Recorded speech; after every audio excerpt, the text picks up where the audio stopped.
Bienvenue à Espoir Média, vous êtes sur l'émission Toutefois où nous parlons de la foi en général et aujourd'hui nous allons interviewer quelqu'un qui a fait un long voyage de plusieurs mois et comment s'est passée son expérience de foi pendant son voyage. Nous recevons aujourd'hui donc Sophie. Comment ça va Sophie? Ça va et toi? Très bien, merci d'avoir accepté l'invitation. Et toi Eunice, comment ça va? Ça va bien, merci. Donc, nous allons encore une fois parler de la foi, mais n'oubliez pas de vous abonner à notre chaîne Espoir Média et de commenter en bas si vous avez des questions à poser à Sophie. On va lui transmettre les questions à la fin si jamais vous êtes curieux ou curieuse de savoir davantage. Donc, toutefois, commence maintenant.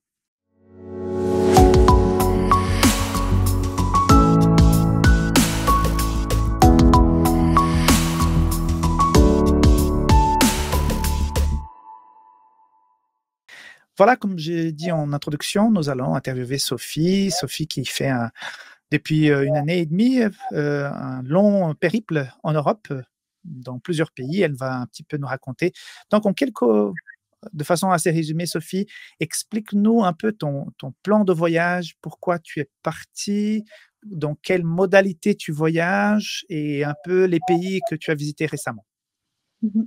Alors, je suis partie en voyage, pas pour partir de Suisse, hein, je suis très bien ici, je suis enseignante, j'avais un bon travail, j'ai une famille, j'ai des amis, j'ai tout ce qu'il faut, je suis très bien ici. Le cœur n'est pas brisé, c'est pas un chagrin d'amour non plus.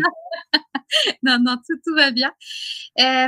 Et j'avais envie de partir en voyage quand même depuis très longtemps. Et donc, j'ai démissionné, je voulais partir en Amérique du Sud et le Covid est arrivé. Donc, j'ai pas pu partir où je voulais aller. J'ai dû aller ailleurs. Donc, il y a une année et demie, on pouvait aller sans trop de difficultés en Grèce. Donc, ma grand-mère est grecque et je voulais toujours apprendre le grec. Je me suis dit, je pars en Grèce. Allez, on y va. Et voilà, par l'Italie, en train, en bateau, ensuite, et je suis allée en Grèce pour commencer. Et quand je voyage, je fais surtout du tourisme, comme tout le monde. Je m'arrête dans un point touristique et je vais dans un autre. Mais aussi, j'aime bien rester longtemps au même endroit et travailler. Je suis sur une plateforme d'échange où on peut venir travailler bénévolement 4 heures par jour et en échange, on est nourri et logé. C'est vraiment génial parce qu'on habite avec les locaux et on peut avoir une autre expérience dans le voyage, mais aussi comme une sorte d'expérience professionnelle. Par exemple, moi, je suis enseignante, j'ai travaillé dans un hôtel, dans une ferme, chez un apiculteur, dans un camping, dans un centre de yoga. Et du coup, c'est vraiment des expériences très différentes de juste faire du tourisme pour ce que je peux apprendre dans les endroits où je vais travailler, mais aussi parce que j'habite avec les locaux qui vont partager un peu leur vie de tous les jours. Et c'est vraiment une chance de pouvoir sauter comme ça dans la vie de quelqu'un. Oui, ça fait 20 ans que je fais l'échange de maison, que j'échange de maison pour les vacances, mais là, tu fais encore plus fort. Hein. Tu vas plus loin. En plus, bon, tu n'as pas encore d'enfant, tu n'es pas marié, donc c'est vraiment le moment et l'occasion. Alors, je suis bouche bée de voir tout ce courage, donc toi, toute seule, mais est-ce que tu es vraiment seule pendant ces voyages ou il y a d'autres compagnons de route qui se joignent à toi, qui font un peu la même chose? Comment ça se passe? Alors, je suis partie toute seule. Après, j'ai des amis de Suisse qui sont venus me rejoindre 2 fois, une fois en Albanie et une fois en Slovénie pour 10 jours de vacances ensemble où on a fait que du tourisme. Mais la plupart du temps, c'est vrai que je voyage toute seule. Mais en fait, je suis jamais toute seule parce que quand je suis dans ces programmes de travail, je suis avec les gens qui habitent là, ils m'emmènent dans leur famille, chez leurs amis, donc voilà. Et puis, il y a aussi d'autres voyageurs qui voyagent comme ça et il y a des gens avec qui j'ai voyagé pendant 2 mois, 3 mois, 4 mois ou bien juste 10 jours. Je m'arrête aussi régulièrement dans des auberges de jeunesse et il y a beaucoup de gens qui voyagent seuls aussi, donc on se retrouve tous, on dit tu fais quoi demain? Moi je vais là, tiens, viens avec moi, et puis ça s'organise un peu comme ça. Alors je peux pas imaginer la quantité de personnes que tu as rencontrées sur ta route alors. Oui, vraiment, c'est génial et quand je repense à mes voyages, en fait, c'est surtout à ça que je pense, aux gens que j'ai rencontrés en route, plus que aux paysages, plus que aux choses que j'ai mangées, à la musique que j'ai écoutée, mais vraiment aux gens que j'ai rencontrés. J'ai fait des amis qui vont être des amis pour longtemps, je sais déjà. J'espère. Eunice est bouche bée. Oui, ouais. Moi, je suis partie une fois longtemps en Amérique du Sud. Mais voilà, rester aussi longtemps dans différents pays, rencontrer autant de gens et travailler en plus, et je sais pas, et toute seule, moi j'admire. Voyager toute Ouais. seule comme ça aussi longtemps. Tout Moi, à En je suis fait. fait, c'est assez un peu rigolo différente. parce que pour moi, c'est pas du tout un problème de voyager seule et vraiment, je suis jamais toute seule. J'achète toujours plein de bouquins quand je voyage et en fait, je les porte et je les lis pas parce que je suis tout le temps avec quelqu'un. Et c'est drôle parce que j'ai voyagé beaucoup en stop, surtout ces derniers 6 mois parce qu'avec le Covid, c'est un peu compliqué les frontières et c'était plus facile T'as de fait du stop en plus? Ah non, mais là, Non, non, Eunice est sur le choc. j'aurais dû te rencontrer avant et faire ça avec toi parce que jamais j'aurais fait ça. Ça marche très bien en fait. Ta famille le vit comment de savoir que tu fais du... Non, ça c'est sérieusement. Tes parents et tout, comment ils vivent que tu fasses du stop comme ça? Bah, ça leur fait pas hyper plaisir. Après, mon papa a aussi des souvenirs de stop de quand il était jeune. Donc, la plupart des gens n'étant pas des tueurs en série, normalement, ça devrait aller. Puis, Eunice, tu regardes trop les séries, il faut arrêter avec ça. oui. Non, mais... Et Bon, d'ailleurs, en la tout plupart des gens s'inquiètent vraiment pour moi et c'est très chou parce que les gens me donnent souvent leur carte de visite et ils me disent si tu as un problème tant que tu es dans le pays, tu m'appelles n'importe quelle heure du jour et de la nuit.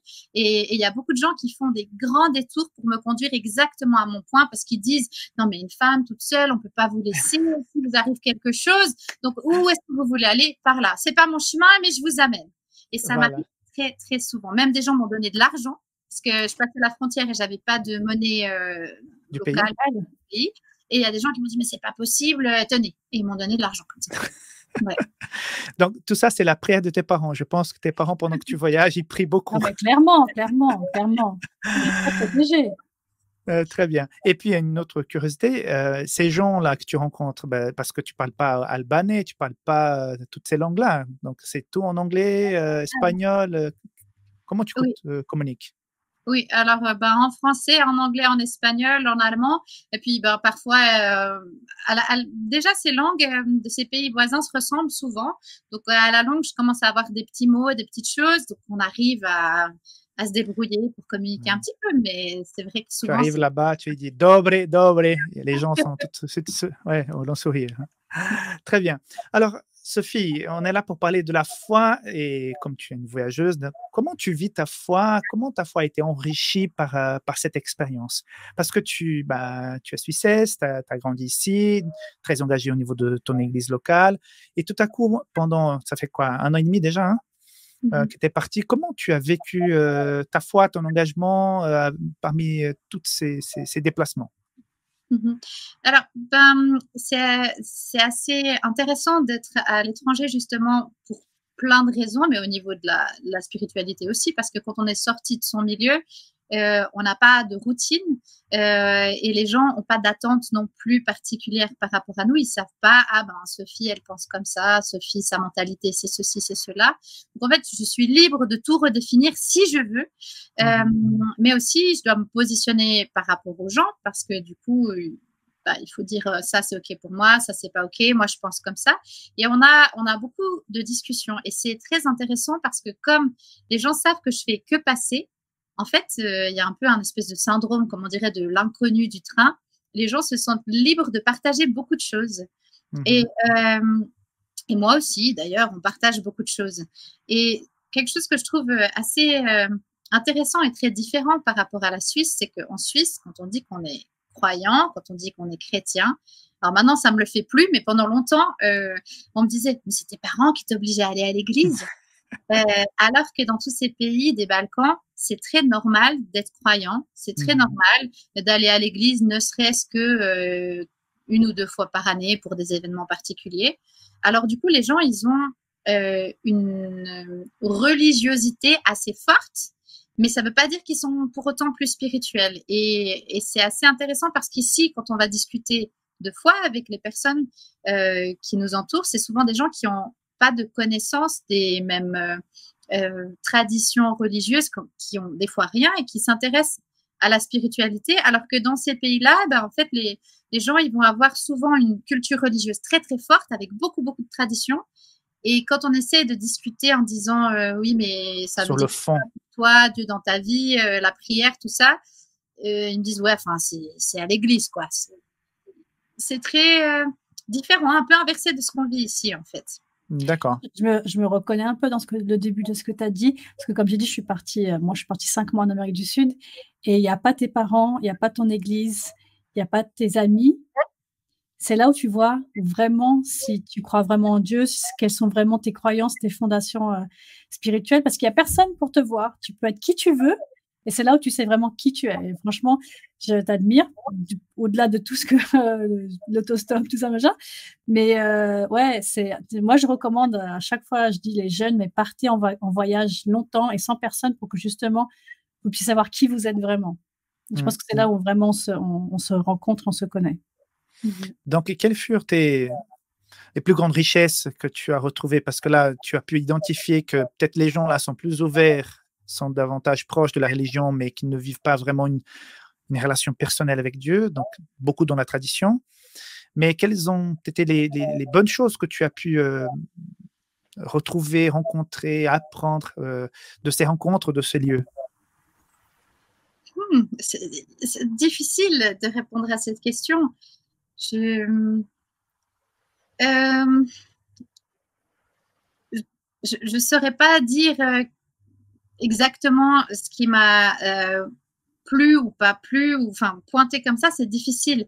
Mais en tout cas, par rapport à moi, c'est sûr et certain que plus je voyage, en fait, moi, je suis religieuse, en fait, parce que je me rends compte qu'il y a beaucoup de choses qui sont très culturelles, et ça, c'est particulièrement quand je vais dans d'autres églises adventistes, où les gens sont scandalisés parce que je bois du café, parce que j'ai des boucles d'oreilles, parce que...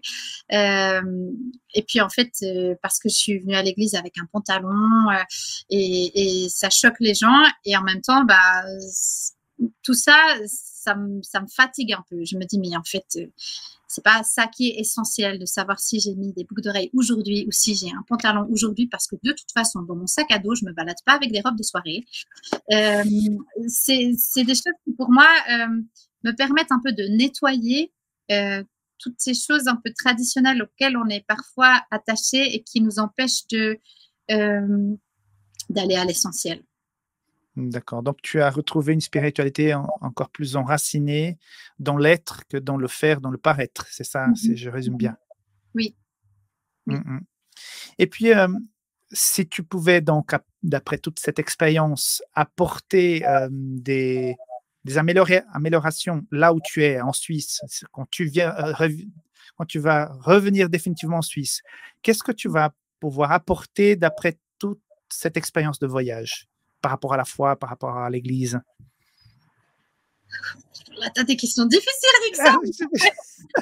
C'est une émission qui parle de la foi, donc il faut vraiment qu'on aille au fond des choses. Je pense que plus que la foi, vraiment, c'est, comme tu disais tout à l'heure, Eunice, quand on est à l'extérieur, on doit un peu se redéfinir par rapport à notre gestion de notre vie, qu'est-ce qui est important pour nous et qu'est-ce qui ne l'est pas. Et c'est sûr et certain que pour moi, je vois que la gestion chrétienne de la vie, ça m'aide et ça me protège en voyage, vraiment. Et ça, c'est quelque chose que j'ai déjà ici, mais quand je suis à l'étranger, c'est encore plus fort et ça me protège, vraiment, ça me garde en sécurité. Le fait de ne pas boire, le fait de ne pas fumer,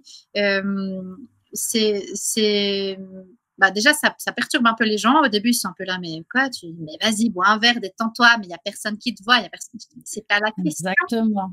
C'est pas la question. Non, mais lâche-toi. J'ai l'air coincée, quoi. T'es dans le contrôle. Je dis, mais non, je suis dans la liberté. Je suis dans la liberté d'être moi tout le temps et de pas me soumettre à une drogue, à autre chose. Et ça, en fait, ça lance souvent des débats, des discussions, et ça me protège beaucoup. J'ai une anecdote, mais ça, c'est dans un autre voyage il y a plus longtemps. J'étais au Guatemala. On était allé à une soirée avec d'autres voyageurs qui travaillaient avec moi dans un projet justement de cette plateforme d'échange, de volontariat. Et on était sortis. Et puis, à un moment donné, tout le monde avait trop bu. J'en avais un peu marre. Je suis rentrée. Et le lendemain matin, j'étais la première debout. Je prends le petit déjeuner avec le monsieur qui nous accueillait.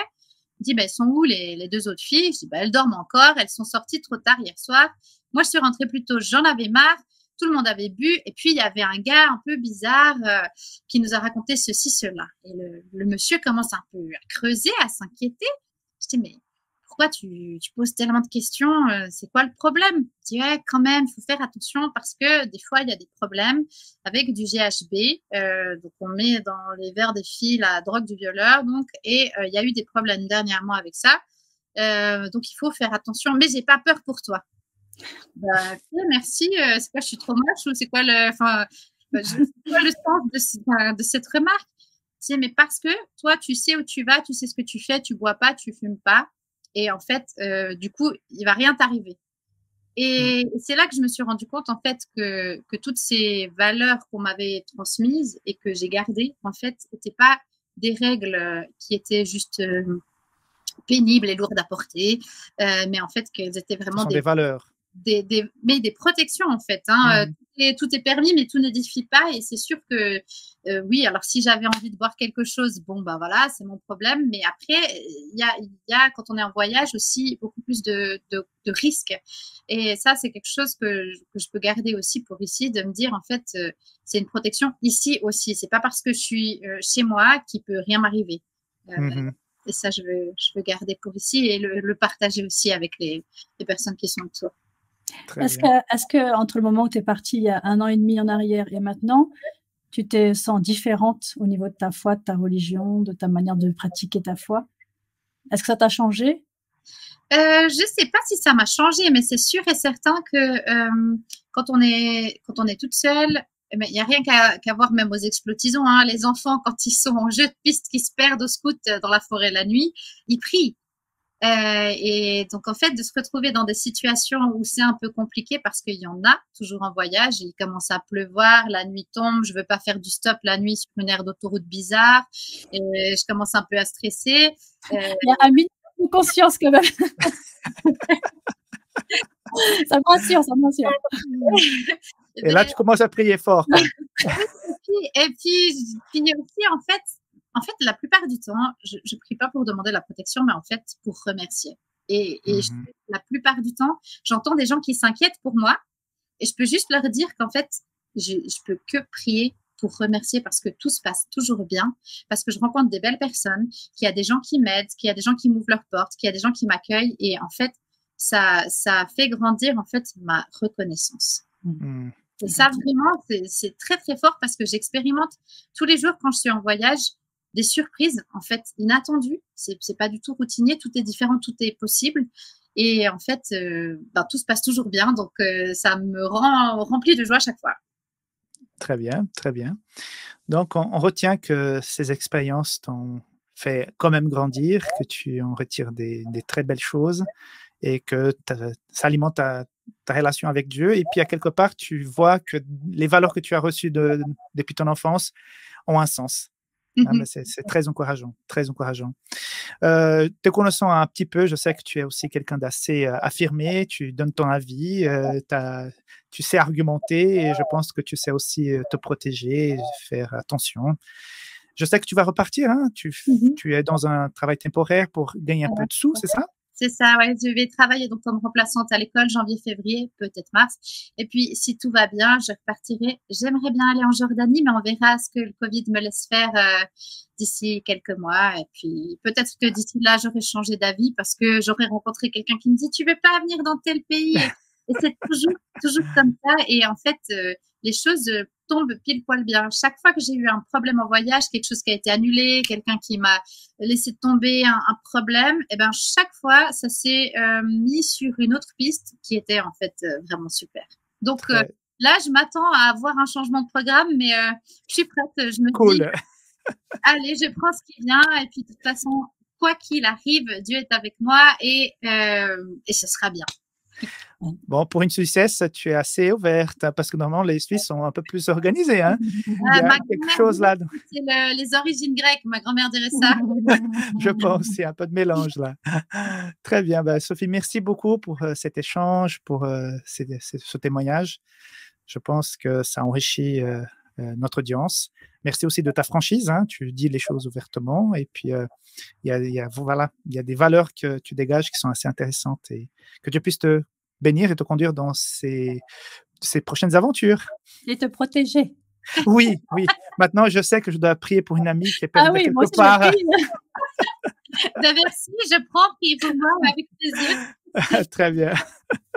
Ok, bah merci beaucoup. Je vous rappelle aussi à vous qui nous regardez, si vous avez trouvé intéressant l'histoire de Sophie, si vous voulez lui poser des questions, vous pouvez mettre dans les commentaires en bas, nous écrire aussi, contact@adventiste.ch. Non, contact@espoirmedia.ch et on va transmettre à Sophie ces questions. Donc, je vous invite encore une fois à vous abonner. Si vous voulez aussi soutenir Espoir Média, vous pouvez le faire par un don en ligne par Donorbox. Donc, merci beaucoup de votre présence. Merci les filles, c'était sympa ce moment avec vous. À la prochaine. Bye bye. So, Bye. Salut.